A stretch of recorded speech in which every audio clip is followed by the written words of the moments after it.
Hey Rachel, nice meeting you today. How are you doing? Doing well, busy, getting ready for the empty bowl dinner. That's nice. That's nice. I just have a few questions for you in terms of the general issue of homelessness and how you founded the organization. I actually didn't found the organization. Oh, really? Yeah, but we can. Talk about how it all started. Okay. Yeah. Interfaith Hospitality Network was the idea of this one woman named Karen Olson, who was working on Wall Street, and she was walking down a street in New York, and a homeless person grabbed her hand, and she really started, like, she stopped and she was speaking with this person, and she realized that this person's a person, you know, not just a piece of furniture on the street. And she then started getting really interested in the whole issue of homelessness from that connection that she made with this woman.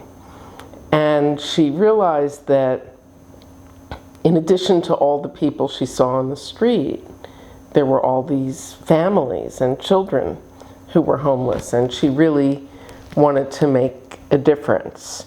And that was about 28 years ago, 29 years ago. She started an organization in New Jersey, and she came up with the idea of the first Interfaith Hospitality Network. And then within about 5-6 years, people started hearing about it in other places. This community, Northwest Philadelphia, had a very strong council of churches and synagogues, faith groups that worked together. And they invited her to come and meet with them and tell them about the organization. And so that group of people decided to try to start a network. I got involved in the network because when my congregation was deciding to participate, I was actually in the leadership of my congregation at the time, and I wasn't so sure this was a great idea. I couldn't wrap my head around the idea of families arriving at a church or a synagogue at, 6 o'clock at night and spending the night and then leaving in the morning. Somehow it just seemed very nomadic to me, and I really didn't get it. But I was too embarrassed to vote against it because I thought that it would be taken the wrong way. And so when the families came to my congregation, I was asked if I would help out. And in helping out, I learned a lot about the people who I really wasn't so sure I wanted to meet in the first place. And when I finally realized that they were parents just like me, they really cared about their children just like I did. They were working. I found it really hard to imagine how you could be working and homeless. And it really opened my eyes and defied every stereotype that I had about homelessness in meeting these families and spending time with them. And that's really what got me interested in the work of Interfaith Hospitality Network. Then I got on the board, and I started taking more of an interest, and I decided that we needed to raise money, and I thought I might know how to do that. So that's what happened. So if you can put in like one sentence to describe homelessness, what would you say? And like, how do you think like homelessness, the general issue, has impacted on Philadelphian communities? And what transition does it take from like the past to now? Like basically how it changed. That's a really tough question. There's a lot of questions in one. Yeah. It's very difficult putting a face on homelessness because, you know, on the most basic level, you know, it's people who don't have the means for whatever reason to afford a house or a place to live, an apartment. But it's a complicated issue. And what is really surprising is that people who work really hard, play by the rules, you know, show up every day at 8 or 9, you know, work not, you know, 8, 9 hours a day, go home, you know, do what they have to do, they don't have enough money to afford a place to live. That's the reality of our world today. There's a shortage of affordable housing. The average worker is making much, much less than it actually costs to put the recommended 33% of your income into housing and utilities. And so people are always a paycheck away. Even the people who are doing everything right, they're a paycheck away. So it's kind of, if you ask me to describe homelessness in one word, oh, you are so sweet. You look like you need some. Thank you. If you were to ask me to describe homelessness in one word, I would say that a lot of times it's hopelessness. It's not a matter of, it's hopelessness and it's failure. You know, it's a failure of because it's an inability to provide for your children. And it's hopelessness in that you're not seeing a way out. It's very hard for people to see a way out of the downward spiral. And that's where the personal component, you know, the personal relationships that Interfaith Hospitality Network actually encourages, that's where that comes in, to help people see what is possible and figure out a way. And it's not always a straightforward way, but to figure out a way to actually work their way out of the situation that they're in. So we just talked about how like this has impacted community. Moving forward, what do you think are the most urgent step, or perhaps the most useful step to take forward, regardless if it's like grassroots or from a governmental level? What do you think is the most necessary thing that needs to be done? Give me a moment. It's so good, it's so good.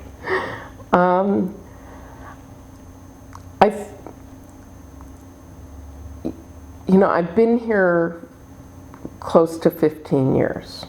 I've worked on these issues close to 15 years. And I've seen situations for families and opportunities for families develop and fizzle out, depending on who's in office, you know, whether we have a recession or whether, you know, we're in, you know, a great economy. I can't say that I'm super encouraged. I've seen, you know, we've seen over the past few years more families being turned away from emergency help even in very dire emergency situations, just because there aren't any open shelter beds. We've seen families spending longer and longer in shelter and in transitional housing, just waiting till they get their opportunities for some sort of subsidized housing, which is really in undersupply.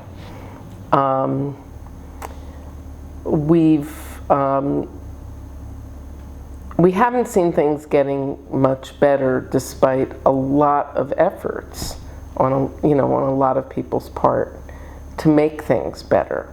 They've actually gotten worse. And I don't think that we'll fix this problem until we actually have a strong commitment to provide sufficient amounts of housing that our citizens in our city and in our country can afford. And make it possible, restructure our society in a way that does make it possible for people to succeed. I'll give you an example. Somebody who really wants to work and maybe has a really okay education and maybe doesn't. But the jobs that are out there, especially in Philadelphia, but in much of the United States, are now service economy jobs. They're part-time, they're positions that have fluctuating hours, and certainly not the kinds of hours that people can build a schedule around, that's a predictable schedule, plan for childcare around, or even plan a budget around, because the hours are fluctuating.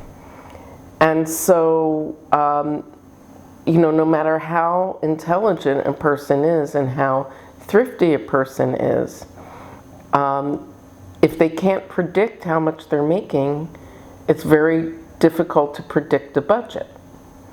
And this is what a lot of families are up against right now, especially in, large American cities, but, in a lot of places where, manufacturing jobs were replaced by service jobs. So, it's a problem. It doesn't leave me really, really hopeful.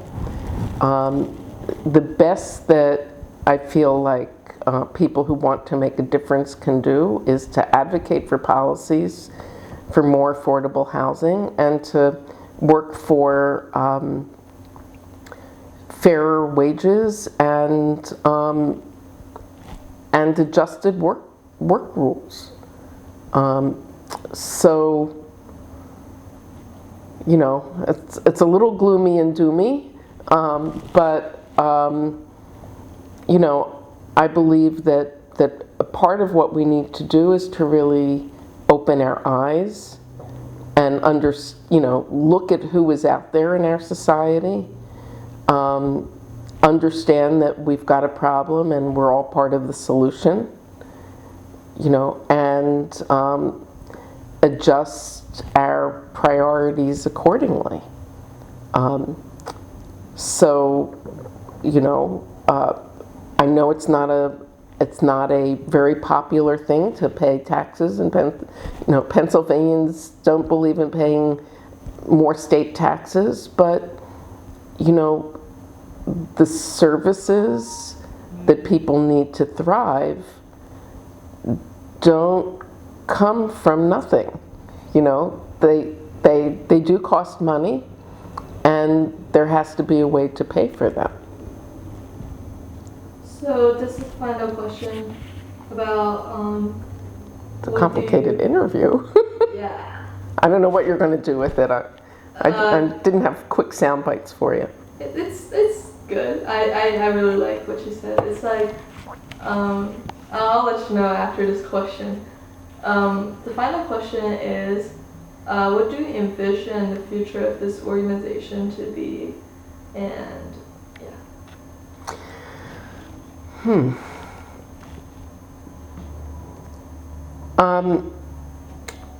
This organization is a small, up close and personal organization. That's our strength. That's why we've been able to be really effective with the families who have touched our lives and whose lives we've touched. But it's also one of the things that makes it most difficult, because it is so up close and personal, to implement on a much broader scale. I think that the experience of the guest families in the program and the volunteers who work with the families is one that both groups of people grow from.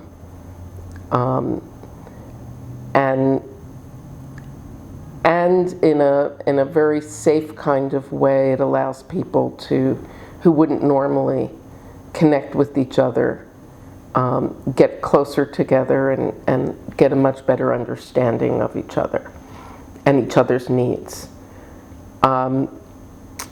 So, you know, in some ways, the organization needs to continue on a smaller level, but in a lot of different places. And the little program that Karen Olson started is now over 200 networks around the country, some in rural areas, some in suburban areas, and some in urban areas. And we tend to develop more networks every year, but they're all kind of small, addressing homelessness in the communities in which we're operating. I believe that what the future for this organization is, at least my hopes and my dreams for the organization, is that we'll take some of what we learned about what families need to be successful, and we'll be able to teach it to some of the organizations that work on a much broader scale. So for instance, most organizations serving families who are experiencing homelessness tend to deal with the family in the emergency setting, maybe transfer them to another program, you know, another agency in the transitional setting, you know, will help get people to permanent housing